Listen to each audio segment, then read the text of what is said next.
Festival international des jeux de Cannes.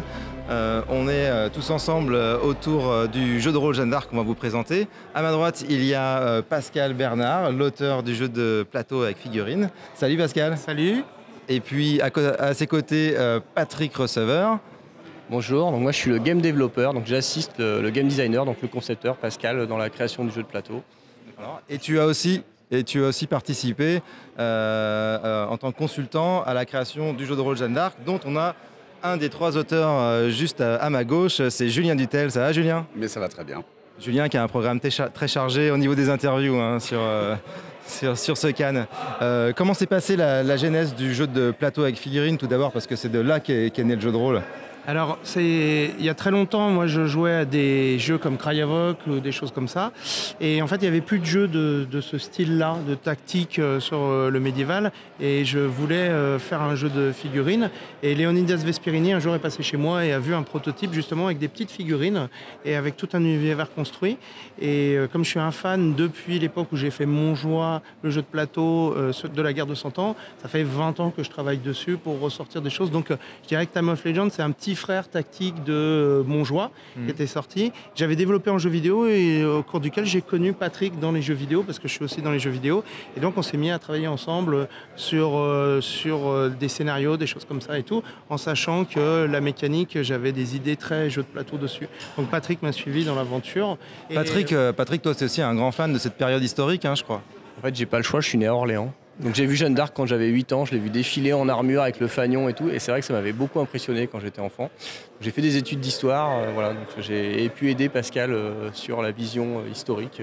Et Pascal est très très calé en histoire, donc c'était un vrai plaisir de travailler avec lui. Et du coup, la rencontre avec Leonidas a donné ce travail avec Mythic Games. Voilà, c'est ça. Voilà. Et en fait, Leonidas, je travaillais aussi en tant que pigiste depuis très longtemps pour lui, dans les jeux et ainsi de suite. Et lui, il m'avait connu quand j'avais sorti Montjoie en 1998. Donc, il connaissait une partie de mon travail et des jeux que je sortais. Donc, voilà, c'était un petit peu un challenge de vendre un jeu historique, mais aussi avec du fantastique, mais du fantastique crédible et de l'époque. Donc, pas partir sur du médiéval fantastique, véritablement rester. Et je pense que c'est ça qui a plu aux gens, c'est toutes nos recherches historiques, tout notre suivi pour essayer d'obtenir une vision de la guerre de 100 ans plus proche de ce que ça pouvait être.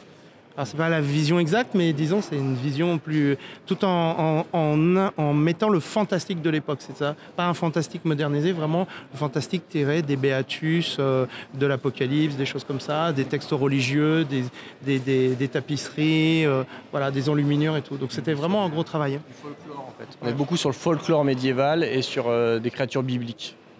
Et plein de choses qui plaisent aux rôlistes. Et du coup, les rôlistes de Black Book Édition sont arrivés dans l'affaire. En fait, tu peux dire qu'on se connaissait quand même avant, parce qu'on avait un peu travaillé sur Mythique. Voilà, c'est ça, Leonidas. Voilà. J'étais déjà scénariste et concepteur de l'extension Poséidon. Et on avait déjà poussé ensemble pour qu'il y ait un jeu de rôle, parce que moi, je suis un vieux rôliste, mais qui a plus eu le temps, mais qui a passé toute sa jeunesse à faire ça. Et donc, c'était un truc, on était d'accord qu'il fallait absolument faire du jeu de rôle, parce que quand on faisait un produit et qu'on est en train de travailler dessus, jeu de rôle, c'est la logique, on vient un peu de là, donc c'était naturel qu'on se retrouve. Et tous les jeux dont tu parles, que ce soit Mythic Battle Panthéon ou Joan of Arc, c'est hyper immersif, et c'est un peu ça ça va très vite, ça peut très vite se projeter en jeu de rôle. Et du coup, l'équipe de Black Book Edition a participé au Kickstarter avec le jeu de rôle dès le début. Et a fait appel à son équipe de choc qui s'est un peu rencontrée autour de Casus Belli, le magazine. On a Julien là, qui est avec nous.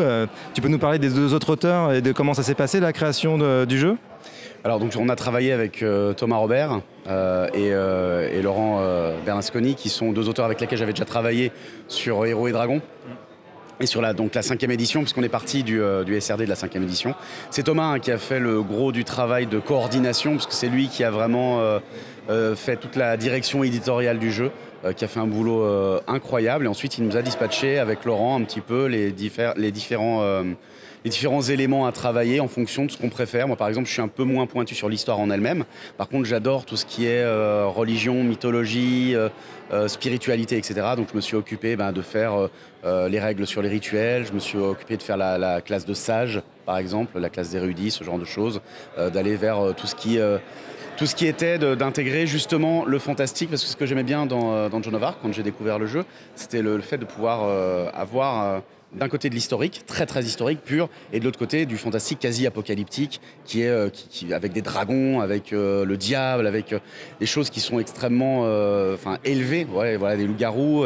Et donc je me suis occupé de formaliser ça pour que les joueurs du jeu de rôle, et MJ du jeu de rôle aussi, puissent choisir, comme dans le jeu de figurines, le niveau de fantastique dans lequel ils voulaient jouer. Et d'ailleurs, en faisant en sorte de créer des passerelles pour qu'on puisse, par exemple, faire une campagne en commençant au niveau 0 et puis en terminant au niveau maximum avec l'Apocalypse et les Cavaliers et le retour de la bête. On a hâte de voir la campagne du coup.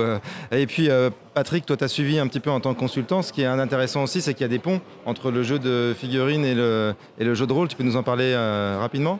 Alors l'objectif, c'est que les joueurs qui ont envie puissent utiliser les figurines, le matériel, les hexagones, on se crée les petites maps rapides, faire des scénarios vraiment en 3D.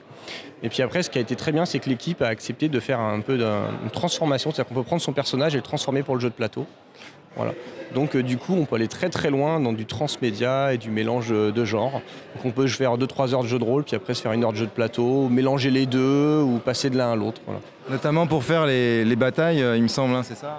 Oui, il y a un système de bataille. Donc ceux qui veulent être pur jeu de rôle, ils peuvent faire une bataille classique en jeu de rôle, mais sinon ils peuvent utiliser le matériel pour s'aider à représenter un combat médiéval, qui n'est pas une chose si facile que ça en fait.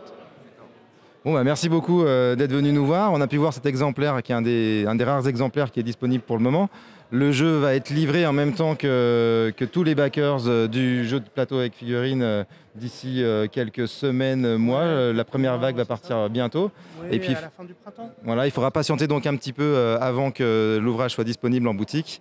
Mais vous pouvez vous tenir informé sur le site de Black Book Edition. En tout cas, merci à vous d'être venu pour cette interview. Ouais. Et puis terminez bien Cannes. Et à l'année prochaine pour d'autres projets. Ouais, exactement.